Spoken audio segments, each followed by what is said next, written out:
Okay, my name's Laura Carroll. I teach third grade at Paintsville Elementary, and my grant was called Developing Readers Through Engaging Complex Texts. So I'm going to try not to read off the slide, but my problem of practice was a couple of things. In our third grade classroom, our main way sort of to teach reading was sort of through a Basil series, which is very dated, you know. We haven't had new books. I think my little sister's 20-some years old, and she had those books I'm using in third grade. Ashley Hall probably did too. So, but and now we have new standards, and they really don't align very well.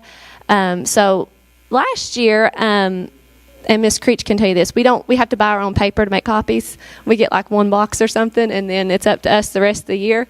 So it's just it was really hard to supplement, to find things, and to copy things. So I was trying to come up with some way to teach our Common Core standards better, and I found the Engage New York curriculum to be very aligned, and I loved it, but, you know, I couldn't afford to buy all the essential texts for it. So that's what this grant was for, to buy those, to see if that made a difference in our readers. So, and so this was the research question. Will implementation of the Engage New York curriculum and formative assessments increase student achievement in the Common Core reading standards, leading to an increase in the reading ability of students? So that's kind of what I was tracking all year. Did this make a difference, or should we just stick to the way we've always done it? Okay, I didn't get the materials right away when school started, so for a while, you know, we did have to supplement and stuff. But as soon as we got the materials, we began implementing them. My lessons plan started moving away from the materials that I had and the stuff that I had supplemented with, and I just tried to stick with that, the Engage New York curriculum. Throughout the year, students were given 5 common assessments that were developed by district administrators. Each of the tests were designed to where the passages were very complex, they were on grade level, and each question was tied to a standard. And then I tracked the results through the use of GradeCam and the MAP test. I don't know if anybody's heard of GradeCam, but I really like it. Each kid is given a code. You can pull it off Infinite Campus, and then when they bubble in their answers, I just hold it up to my computer, and it grades it really fast, so I can just give them that immediate feedback. If there's a constructive response, which in third grade you do start those, I grade those, and then I bubble in a number, like whatever, did they get a 0, 1, or 2, and then, so it's very easy to grade. The students get immediate feedback, and so that's where I collected my data. Turn slide. Okay, so the resources, like I said, were the Engage New York curriculum. I got the central text for each unit, and then GradeCam in general. So, all right.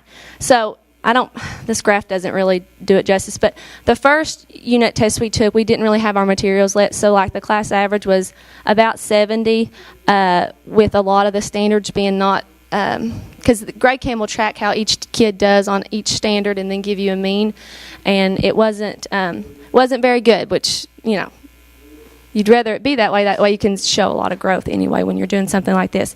But each time we took another assessment, the students kept doing better and better. So I think it's the next slide, shows some of the standards, like for RI 3.2, the mean for that one was 12%. And then when we started the new curriculum that was more aligned, it was more complex. By the end, I feel like they had mastered that. It was at 85%. RI 3.3 wasn't as bad, but again, we showed growth.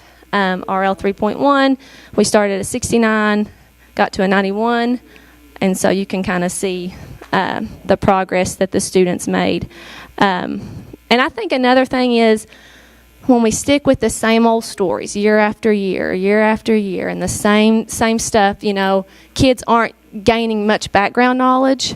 And so I think when you incorporate more texts that are more complex and you let them read widely and deeply, then when they are given long passages, they have, you know, more reading stamina, they have more background knowledge to bring to the text.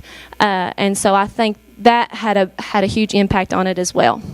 So as far as MAP data, I know the colors are a little off, but these were students in the fall. This one is below. according to the MAP standards. So about 8 kids below, 5 were on, and 5 were above. And then by the end of the year, we lowered it, and most of my kids were above by the end of the year. So, and again, I think it has a lot to do with, you know, on the MAP test, when you walk around, you see a lot of like fables and things like that, and you know, a lot of informational text. And if you've ever worked with a basal series, there's not much informational text in there, which is what Common Core starts pushing for, sort of starting in that 3rd grade up. It's more reading to learn. So I think that helped a lot too as well. So that's kind of what I just said. It was already lined out there when I talked about the graph. So overall, I thought it was a huge success. And the good thing is I have all the books, and I can keep using them. I think I have a picture on here, maybe. Yeah, one more. I already packed some of them away. I put them in a safe place, but here's some of the texts that we used. Maybe one more. This one was really fun, Face to Face with Wolves. And they kind of paired that with Lampopo, if you've ever heard of that. So you kind of got a glimpse of how the wolf is portrayed in fiction. You know, it's usually the bad character. He's mischievous, you know, and all that. And then how wolves are portrayed in, you know, real life by this guy, like, basically lived with the wolves. And we contacted him, and we almost got to do like a Skype with him, but he was a little too busy for us because he works for National Geographic. But it was a lot of fun, and the kids really enjoyed it. And just being in the classroom from last year to this year, I don't think our reading class was boring. You know, it was, the kids were like, what are we going to read next? You know, instead of, oh, what's the next story going to be? You know, so it was a lot of fun, and we really enjoyed it. And I really appreciate the money that we got and the books that we got, and that's something that we'll be able to use year after year. So thank you.